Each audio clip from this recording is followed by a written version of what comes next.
Everyone has a phone. Maybe you're watching this on yours right now, and if you go outside, chances are you'll see someone else on their phone. When we're in standby mode or waiting for something, it's become second nature to us by now. But why is that? Sure, we use our phones when we're bored, but we also use them at events, at the gym, dinner with friends, and when spending time with our family. And frankly, something here doesn't seem quite right. When the first iPhone released back in 2007, it was nothing like the smartphones of today. Sure, you could send some texts, call your friends and family, and maybe install some other simple apps. Now 18 years later, and the impulse to pull out our phones and doom scroll through social media pretty much consumes every single one of us. So what happened to us? And more importantly, what does the future of phone addiction look like?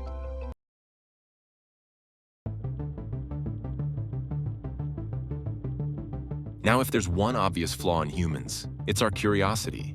Yeah, it helps us advance in life. It gives us a reason to learn and create new things. But how does that actually end? We've become so addicted to watching what everyone else is doing, which leads us to becoming scared that if we don't check our phone, we're going to miss out.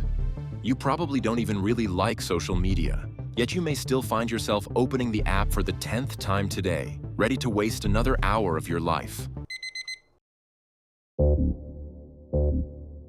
But what's worse, there's a bunch of people working to make sure you stay like that without you even knowing that. This is not something random.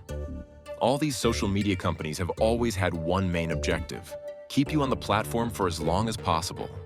And so, they manipulate you and steal your time. They know exactly how the human mind works, and they take advantage of that. Grabbing your phone first thing in the morning, opening an app without even thinking about it. These are all habits you have been specifically trained to do. The apps are literally designed after a slot machine. The way we can pull down and refresh the feed, getting another hit of instant dopamine, in turn making us feel like we're hitting the jackpot. There's a common misconception about dopamine. It's currently being portrayed as the feel-good chemical, the chemical that's released in your brain whenever something good just happened. Many actually believe we're addicted to dopamine, and as a result, we seek constant stimulation to fulfill this addiction.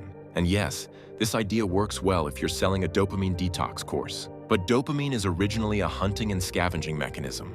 It's not released when we find whatever it is we were searching for, but when we're in pursuit of it. Dopamine's primary role is to make the hunt fun. And if you put 2 and 2 together, you can see why social media causes addiction. It's basically one big hunt, a hunt for the next entertaining thing. So, what does the future actually look like? Well, ultimately, there are 2 different scenarios. The first path, dystopia.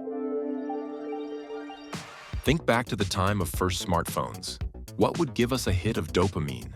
Maybe a walk in the park, exercise, or spending time with our families. These things would produce a level of dopamine in our brains that satisfied us. And then imagine a couple years later, when you could still do the same things, but this time you could use your smartphone at the same time. What's gonna happen? It's not that we're receiving more dopamine. We're receiving the exact same amount, except this time, our tolerance has gone up, meaning we now find those previous things not as fun anymore because we've experienced better. This is just what has been happening ever since. It's why we literally can't do anything without some sort of noise in the background. It's why kids these days watch 2 TikToks at once. In simple terms, our dopamine baselines are messed up. And as long as new and better things keep coming, we're constantly going to be increasing our baselines.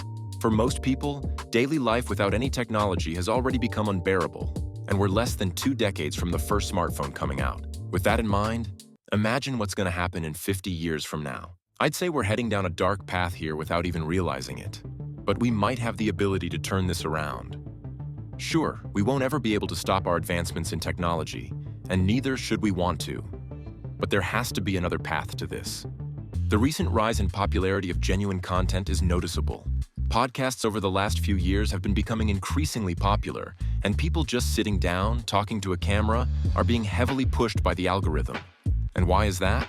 Well, humans are social beings, and we crave social connection. So at first, social media was there to help us with that, and it worked for a while. In the early days, social media was a tool to connect us with people. But when people behind those companies realized they could take advantage of that, things changed. It was no longer about genuine social connection, but about giving us a false feeling of it. Let's be real, when was the last time social media actually gave you some value? And I think people are starting to catch on. People like us, and many more, are just tired of being fed internet crap every day, and it seems like we're finally starting to do something about it. In essence, the whole point of this video is to make you think and realize this. Maybe it's finally time to take a step back from all the content, including this channel as well. In the end, it's the next generation, and specifically our children, who will be suffering the true consequences if we keep going down this path. And with that in mind, just ask yourself, what's more important to you? Keeping up with the content on your phone, or a better future for your kids?